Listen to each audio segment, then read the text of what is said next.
Hello everyone, this is my follow-up video for the previous one, which was for my closing remark. So I was talking about shattering the myths which we have associated with spirituality. So I was talking about the Gita shattering another myth that a person who goes into this path stops enjoying our life, the life, and its pleasures. So it's something like a person who enjoys initially a lower state no longer enjoys that lower state of enjoyment, like things which are of lower consciousness, but starts enjoying things of higher consciousness. For example, I can give, if somebody is living in a basement apartment and then he starts living in a bungalow with a nice backyard. So now he enjoys the backyard of that bungalow and no more enjoys that basement apartment. So, or a child who initially enjoys the doll or toys, when he becomes an adult, doesn't enjoy that toy. So it's a natural evolution. Then you start having pleasures in other things of life, and it's a self-discovery, and it's for you to find that out for yourself. So there are 4 paths given in Gita. First is the Karma Yoga. Karma Yoga, we normally feel it's like a path of action, but it is about a state of mind, a mind situated in a state of yoga while doing every action. So there are a lot of there are principles to Karma Yoga, which is the first one is called Samatva Bhav, which is like equanimity of the state of mind. So any work you're doing, and while doing that work, if you get any happiness or sadness or any pleasure or a pain, victory or defeat, your mind is supposed to be balanced and stable rather than getting with the flow of that pleasure and pain. So that's the first principle of Karma Yoga. The second principle of Karma Yoga is Swadharma, which is based out of the action should be based out of our own duty. For example, a mom who takes care of a child forgets her likes and dislikes and takes care of the child. So similarly, if we have to do a particular thing, whether it's a work at home or work at our job, we should forget what our likes and dislikes are, rather do our duty to the best of our possibility and give 100% dedication. The next principle of Karma Yoga is dedication or samarpan, and it is expected to give 100% to the job. The fourth one principle of Karma Yoga is called SATSANG, which is non-attachment, which is not getting attached to the results of your action. And we have discussed this before in the previous chats, that for example, a mother who's taking care of a child should not be worried about what the child will do or take care of her when she grows old. If she does that with that feeling, then that is not called Karma Yoga. That is more of a selfish motive. And the last principle of Karma Yoga, the fifth one, is called Prasad Bhav, which means whatever the results you're getting, take this as a blessing, or have a feeling of like any result in experiment is a good result. Similarly, you learn from the result of your action and move forward, rather than just, if there's a bad result, rather than clinging to that result and crying about it. So if you have this 5 attitude towards any actions you're doing, that becomes a Karma Yoga. And all the actions finally, Bhagavad Gita summarizes, say, should be dedicated to a higher consciousness. That means you don't do anything for yourself, but you're getting things done for somebody else, for a mass or other people in the world. You have to do that, or you have to do any work with that kind of attitude. So it is a kind of holistic approach towards life and the work you do. So, and gradually, if you develop that attitude, no work is stressful for you. The second, and in the first 5 chapters of Bhagavad Gita, it is all about Karma Yoga. There are 5 chapters devoted to it, and then the 6th chapter is devoted to Dhyana Yoga, which is like meditation. So meditation is not the first and foremost thing. If it would have been the first thing, it would be on the first chapter and that's it. But first 5 chapters, Gita prepares us on how to do our action in having discipline, and then attitude of mind in doing our actions of our daily life. So the 6th chapter explains about Dhyan Yoga, and it explains how to sit in meditation and what kind of attitude, posture, seating, everything, very detailed. And there are 2 types of meditation. First is concentrative meditation. You can concentrate on your shwas, which is like breath, swar, which is like words, so any kind of chanting or guided meditation, or any mantra. Then the third is on Swarup, which is like a form, an idol. You can do meditation on that. And the 4th is on Nirakar, which is formless, which is the most difficult. So just sitting in silence and not following our thought, but just sitting in silence. That is another, which is, I think, is most difficult one. Then the second type of meditation is contemplative meditation. The first 4 were a part of concentrative meditation. The second type is contemplative meditation, which is like hold a thought and stick with it and go to the bottom of the thought. For example, you can think about why did I get upset on that particular day with this particular person, and just start thinking about it and ask question why until you get a bottom of it. And at the bottom of it, you'll see that there's just silence. There's nothing else, because there's no answer to it, because it's just within us why we got angry or upset. So that is also another type of meditation. You stay with the thought, and then find the reason for it. Then in chapter 12, Bhagavad Gita describes about the path of devotion. The path of devotion can be understood by only the 2 factors, love and surrender for somebody else. So you're fully devoted to that thing if you have love and the feeling of surrender for that. And the best thing it can be understood is, example I can give is a life of a toddler who is so attached to the mom and feels like my mom is everything, the whole world for me, and mom will solve all my problems, and looks upon to the mother as probably divine. So Bhakti Yoga teaches us to surrender ourselves and have full dedication towards a higher altar, not to a lower consciousness. If somebody is dedicated and has love for something like drugs or alcohol, that is not Bhakti Yoga. Bhakti Yoga is surrendering ourselves.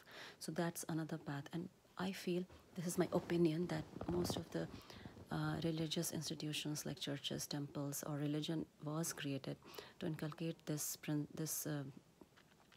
Bhakti Yoga in general mass, because general mass maybe will not study all these things or do contemplative meditation. So this was an easy path to teach the general mass, to inculcate that feeling of surrender and believing in something which is of higher altar that will solve the problem. But obviously these days this has only become on a physical level, like a ritual, and we don't even understand the meaning of this. But this was the initial idea. And the next is a path which Bhagavad Gita teaches us, is a path of Jnana Yoga, which is the path of knowledge. And Jnana Yoga is interwoven in all the 18 chapters. It's an 18-chapter book, and each chapter gradually reveals and also shows us towards the end, towards the close to 18th chapter, that all these yoga, which is like Karma Yoga, Dhyan Yoga,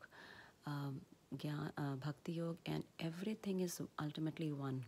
And how everything comes into one, and it's about our state of mind, how we conduct ourselves in this life. And apart from this, Vivekananda, who was another sage in contemporary India in the 19th century, he used to say that many mind, many path.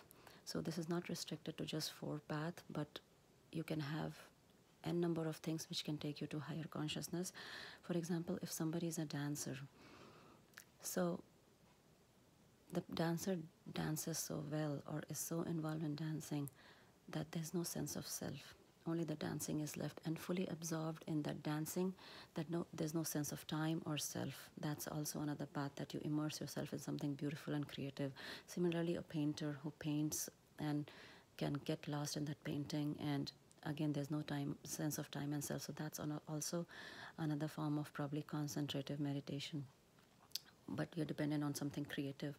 So no matter what we do, we have to understand that we are, if we have to observe ourselves and observe our mind, that some change is happening, and ultimately, are we getting moksha? What is moksha?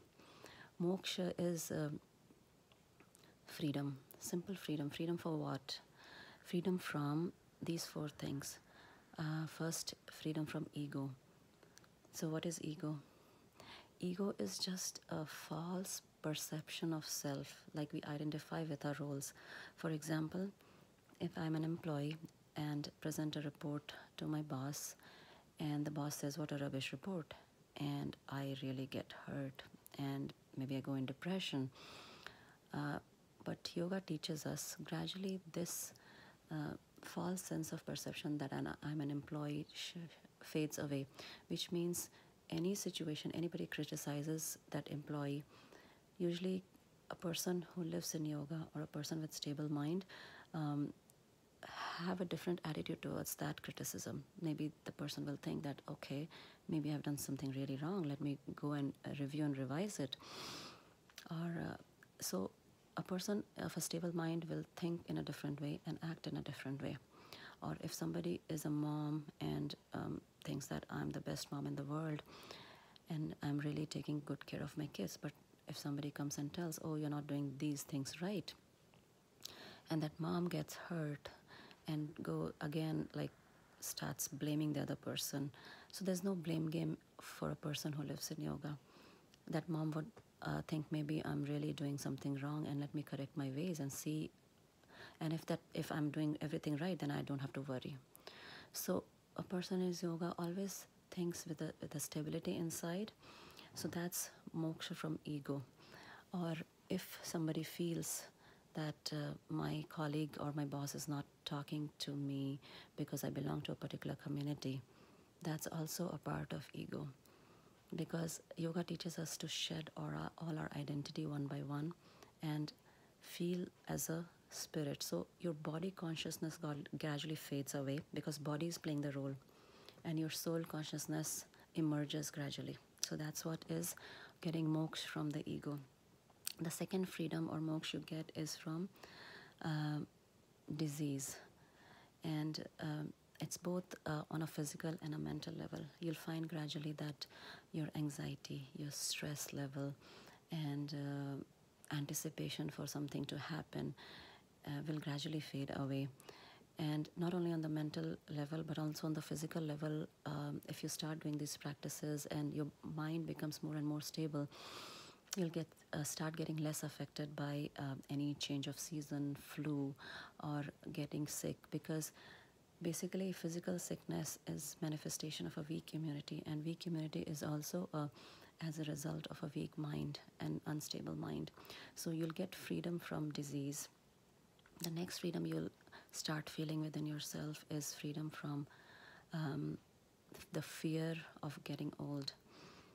People do crazy things to look young, but gradually you will feel that it's a part of you growing up, and it will become very natural, and that fear of getting old and getting weaker will gradually disappear, and the journey of life becomes very beautiful. Because at that time, the only motto of your life is to give and live your life in karma yoga and the principles of karma yoga, and you don't worry about these things. It becomes a very trivial matter. Then the last fear you will achieve is the freedom from the fear of death. It's a very difficult concept, but you will gradually stop feeling the fear of your death of your near and loved ones, and even for yourself, because we'll start seeing ourselves as energy, and energy is neither created nor destroyed, it only changes form. So this is the heightened stage of yoga where you stop feeling the fear of death, and ultimately we will reach that stage and feel that freedom. So, and it all depends on the intensity of your practice, and for how long you do the practice, and how long that fire in you keeps burning. So for how long you can do yoga in a day? It should be done 24/7, because yoga is not a thing you do, it's a state of your mind. It's a state of your mind where your mind is always connected to a higher consciousness no matter what you do. So it's something like a new mother and who's taking care of an infant. No matter what she does, there's always one mind on her child, right? So similarly, a person who is in this path of yoga or path of spirituality, no matter what that person does, there's always one mind is on the path of higher consciousness and connected to a higher consciousness. So that's what you start living the life in yoga, and where nothing seems difficult or stressful to you. So as you must have known, I love science, and because yoga is a science, I'll tell you some things about high school physics and what yoga does to our body and mind. So like a magnet, initially iron piece can also be changed into magnet. If you remember a high school physics, and initially all the atoms or molecules are very differently aligned haphazardly, but if you get a higher magnet close to an iron piece, and gradually the iron piece can also become a magnet, because all the molecules, they get aligned in a particular way because in the presence of that higher magnet. So yoga is like that. It's that higher magnet which aligns our body, because by this time, if you practice for a long time, your sleep, your food, your all the sensations that affect you starts getting regulated, and you live life in a very regulated way. And the second, remember that entropy, any physical matter goes toward downhill. Downhill means goes towards state of disorderliness. So our body and mind both are physical matter. Mind is a subtle body as well, and it's made of all those layers of emotions, sensations, and intellect. So to go against that physical matter of degradation, because physical matter will always degrade, this is a principle of physics, we have to do certain practices so that we go in an opposite direction. And the third is what you'll start observing is when you start doing these practices, your mind will gradually change. You'll observe your mind changing. So to observe a change, something has to be stable. For example, if you're standing on a road and a car passing by, you can observe the speed of that car passing by. But if you're in the car and the other car moves in the same speed, you won't feel that change. So when two things moving in the same speed, the change is not observed. To observe the change, one thing has to be stable, then only you observe the change of the second thing. So you will observe a change in your mind, and it's very subtle. When you start doing this practice, you will observe a change in your mind. So who are you? This is something to contemplate on, and this is a lifetime task for you, because your mind is changing, but you observe the change. So you're somebody stable, eternal, unchanging. So that's a lifetime task for you to find out who you are. I hope you enjoyed the journey, and thank you so much for being with me. Namaste.